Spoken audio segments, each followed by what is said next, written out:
आपने कहा कि कश्मीर में फौज दाखिल हो गई 1947 में।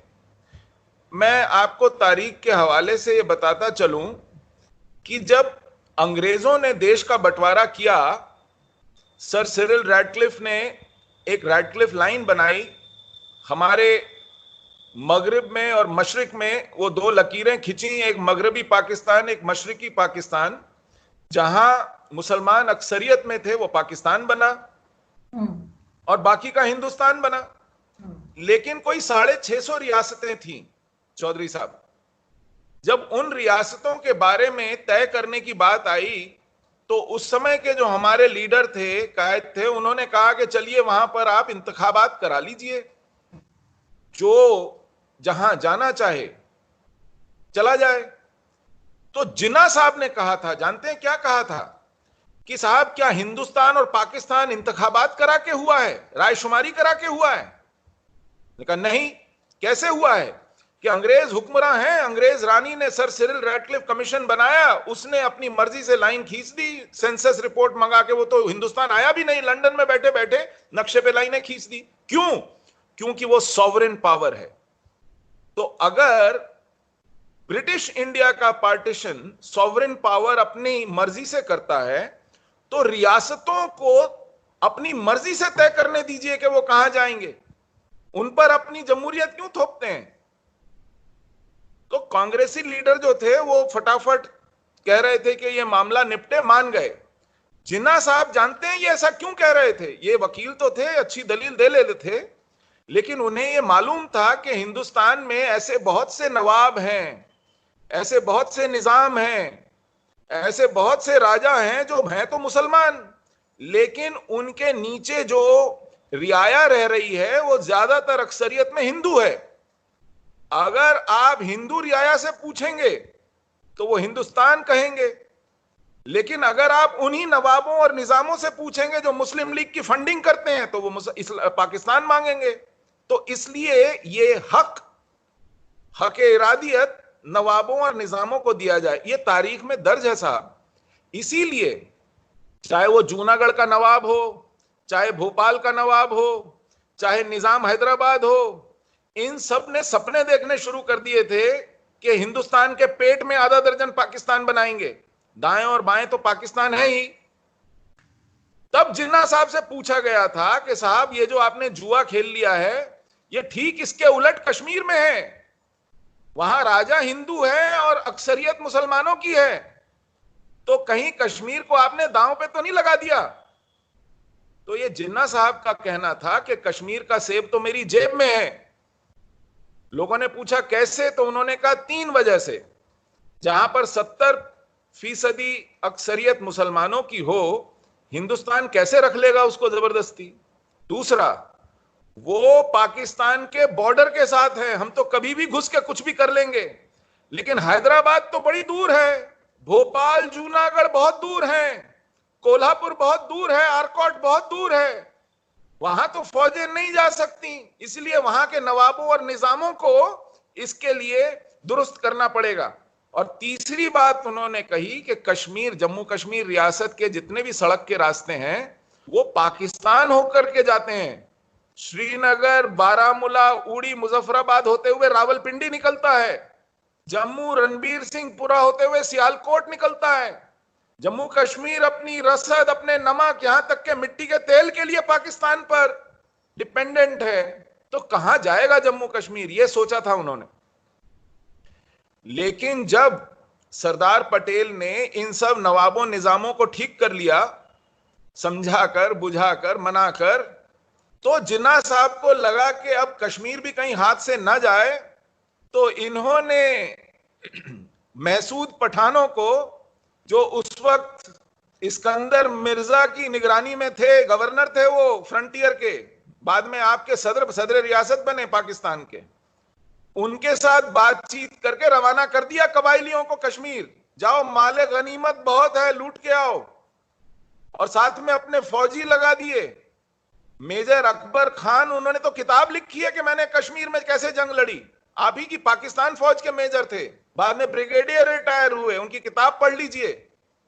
इस तरह आप फौजी कुव्वत से कश्मीर हथियाने जब दाखिल हुए जम्मू कश्मीर रियासत में 20 अक्टूबर 1947 को, तब कश्मीर के राजा ने, जो तब तक आपके जिन्ना साहब के साथ स्टैंड स्टिल एग्रीमेंट साइन कर चुका था कि मुझे वक्त दीजिए मैं तय करूंगा, वो हिंदुस्तान आया, उसने कहा कि मेरी हिफाजत कीजिए।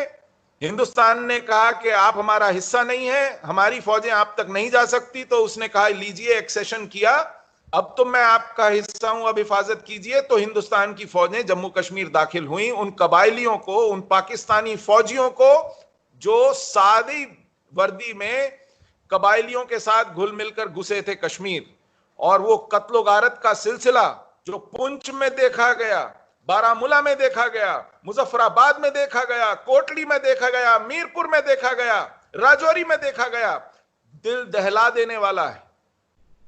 तब हिंदुस्तान की फौजें पहली बार कश्मीर में दाखिल हुई, वहां के लोगों को तहफ्फुज देने के लिए जो लूटपाट और बर्बरियत का शिकार हो रहे थे कबायलियों और पाकिस्तानी फौज के हाथों।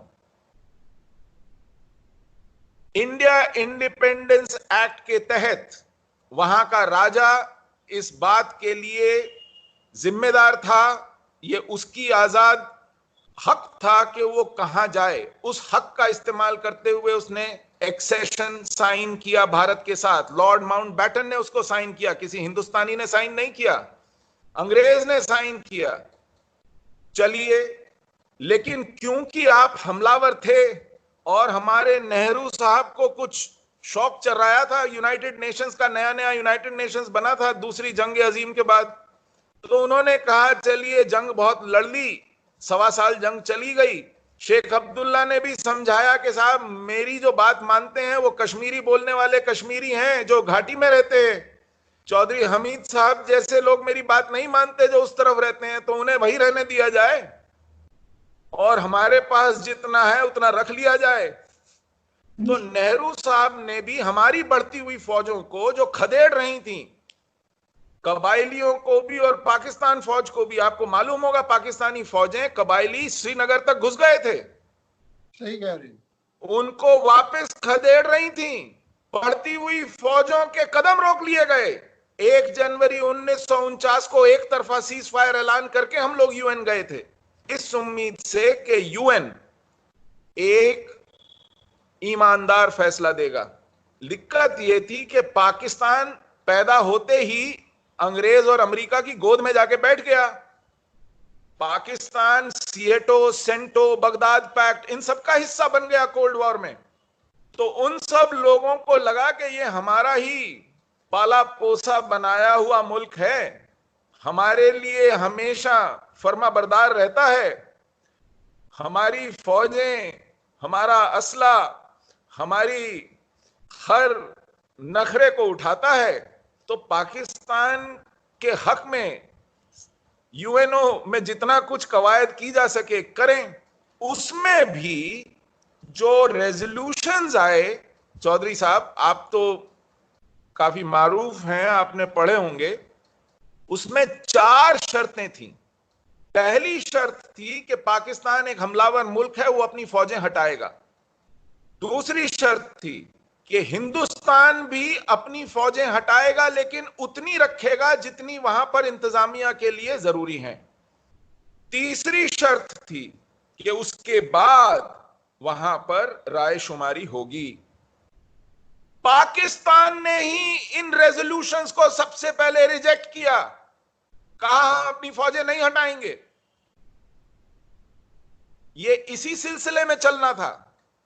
जब पाकिस्तान ने अपनी फौजें हटाने से मना कर दिया तो हिंदुस्तान ने, भारत ने भी कहा कि हम एक हमला झेल चुके हैं, ये विश्वास के लायक, भरोसे के लायक नहीं है, तो जब तक इनकी फौजें नहीं हटेंगी हमारी फौजें नहीं हटेंगी। दूसरी बात जो हुई वो ये हुई कि आपके हिस्से में जो जम्मू कश्मीर आया, वहां आपने बड़े पैमाने पर वहां की रियाया में तब्दीलियां की, पंजाब से भर भर के लोग घुसाए। हमारे यहां तो 370 लगाया गया और उसके तहत वहां पर जो जहां था वहीं रहा। लेकिन पाकिस्तान ने गिलगिट बाल्टिस्तान को अलग कर दिया, नॉर्दर्न एरियाज बनाया, वो भी जम्मू कश्मीर रियासत का हिस्सा था। मीरपुर के लोग भाग भाग के विलायत चले गए, वहां भर भर के पंजाबी आ गए, नवाज शरीफ जैसे और रहमान मलिक जैसे और शेख रशीद जैसे। और उन लोगों ने फिर जब पूरा पलट दिया वहां के लोगों की जो डेमोग्राफी थी, जो एक तवाजुन था, अब आप कहते हैं कि साहब आधा हिस्सा हम एक सक्कम वैली चीन को भी दे चुके हैं, नॉर्दर्न एरियाज को काट चुके हैं और आजाद कश्मीर में अपने लोग भर चुके हैं। अब आइए जरा रायशुमारी करा लें। 70 साल बाद अब आपको रायशुमारी याद आ रही है, जब अक़वाम महबूबा ने कहा था कि साहब रायशुमारी अब हो, तो तब आप मुकर गए थे। कि समय बहुत हो गया है। लेकिन उसके बाद मैं छोटी सी बात और कहता चलूं, क्यों खत्म कर लूं। जी जी। 1971 में एक बड़ी जंग हुई साहब इन दो मुल्कों में, हमारे और आपके मुल्क में। और उस जंग में अब क्या क्या हुआ मैं आपको बताना जरूरी नहीं समझता। कश्मीर पे ही रहे। हाँ हाँ, तो कश्मीर के हवाले से एक शिमला समझौता हुआ और भुट्टो साहब ने कहा कि साहब आप हमारे 95,000 जो कैदी हैं उन्हें रिहा कर दीजिए। अगर मैंने कश्मीर पर किसी तरह की बात मानी आपकी तो मैं जिंदा नहीं लौटूंगा, लेकिन मैं आपको विश्वास दिलाता हूं कि आपके मुताबिक सब कुछ ठीक हो जाएगा। और अब यहां से हमारे बीच जितनी भी बातें हैं, जितनी भी झगड़े हैं, वो हम आपस में ही तय करेंगे, बाहर किसी कुव्वत का कोई दखल नहीं होगा। तो यूनाइटेड नेशंस की जो सिक्योरिटी काउंसिल के रेजोल्यूशन थे ना, वो 1971 में ही इस मुआहदे से खारिज हो गए।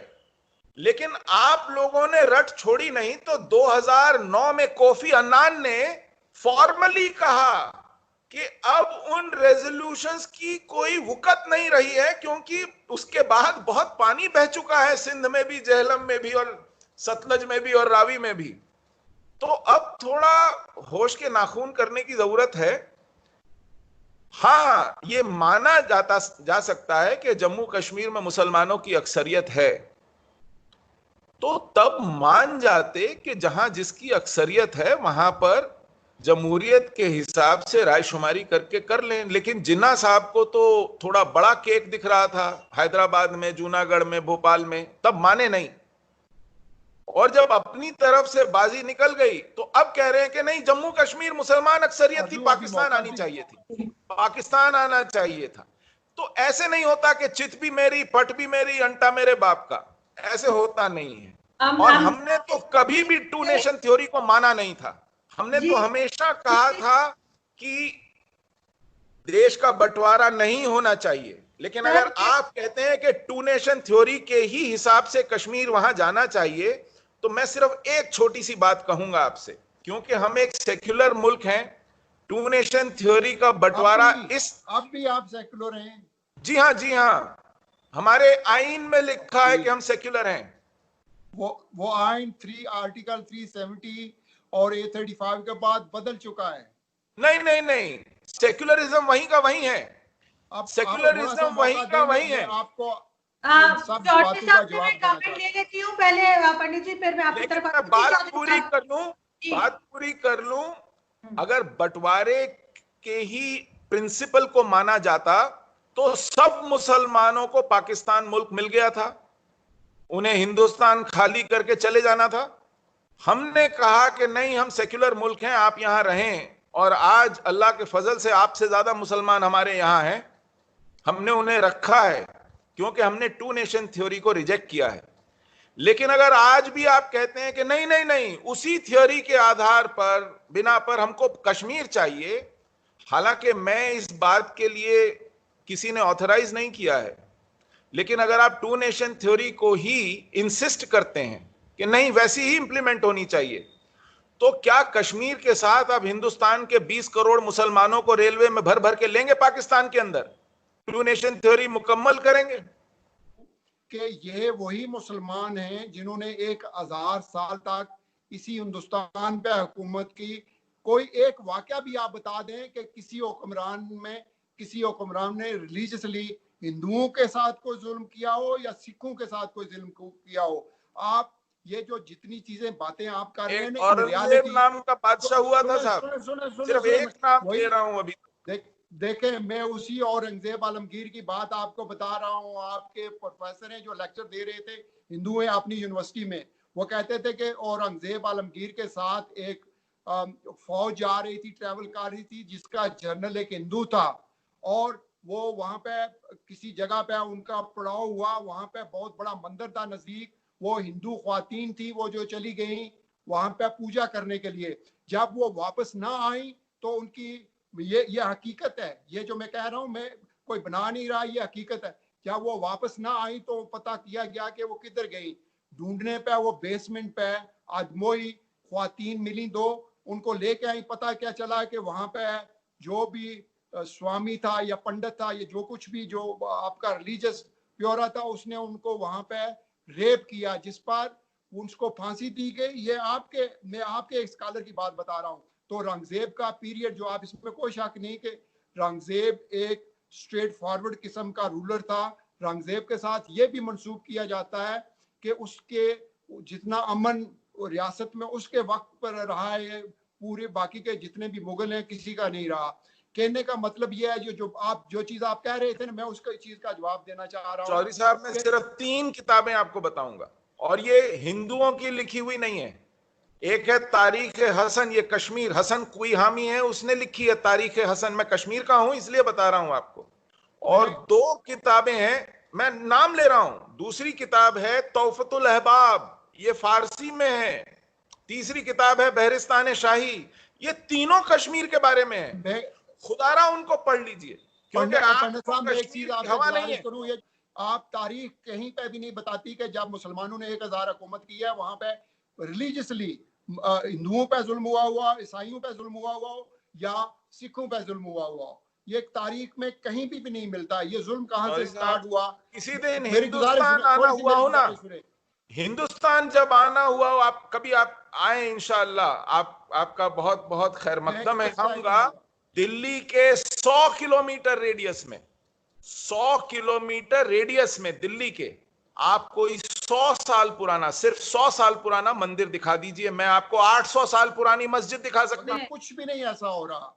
देखिए चौधरी साहब, मेरे पास टाइम बिल्कुल कम है, सॉरी मैं आपको रोक रही हूँ, लेकिन थोड़ा सा कॉम्पैक्ट करके पंडित जी आपकी तरफ चलूंगी। सुशील साहब, आप लास्ट कमेंट आपकी तरफ से कि आप क्या समझते हैं कि ये सब जो हमने बात की, जो हम अक्सर, आपको पता है इंडियन चैनल्स पे भी ये बहस चलती रहती है, डिबेट होती रहती है, लेकिन आपके हिसाब से क्या सोल्यूशन है? इसको हल कैसे किया जा सकता है? कब तक हम इसी तरह से लड़ते रहेंगे? ये कब खत्म होगा ये सब कुछ? देखिए, बहुत जल्दी खत्म होगा। और जब पाकिस्तान से वहां की रियाया को निजात मिलेगी, वहां के सिंधियों को, बलोचियों को फौज से निजात मिलेगी, वहां के पख्तूनों को ड्यूरेंट लाइन से निजात मिलेगी, जो बंट गए हैं अफगानिस्तान और पाकिस्तान में, जब गिलगिट बल्टिस्तान के शियाओं को निजात मिलेगी, उस दिन इंशाअल्लाह ये पूरा का पूरा खित्ता फिर अमन और चैन से सराबोर होगा। फौजी कूटों से निजात मिलेगी, पाकिस्तान के जर्नैलों से निजात मिलेगी, जो आ जाएं कुर्सी पे तो फिर हटते नहीं है, और हटाने की कोशिश करो तो फिर इक़्तिदार में आ जाते हैं। जब तक ये जहनियत नहीं जाएगी और इससे निजात नहीं मिलेगी, मुझे नहीं लगता कुछ होने वाला। आप मस्जिदों के ऊपर तोपें क्यों लगाते हैं? आप क्यों गांवों की आड़ में जंग करते हैं? आप क्यों शहरियों को सामने रख के, औरतों बच्चों को सामने रख के जंग करते हैं? देखें, दोनों तरफ कश्मीरी हैं। हमारी फौज किसी सूरत नहते वहां पे बॉर्डर के जो लाइन ऑफ कंट्रोल को उस पार है, उनको नहीं, इसमें कोई शक नहीं। आप अपने फौजियों के स्टेटमेंट्स देख लें। आजकल कोई चीज, सुने, आजकल कोई चीज फौज मिठाई के डब्बे लेके तो नहीं खड़ी है ना। नहीं, वही लेके आ रहा हूं ना।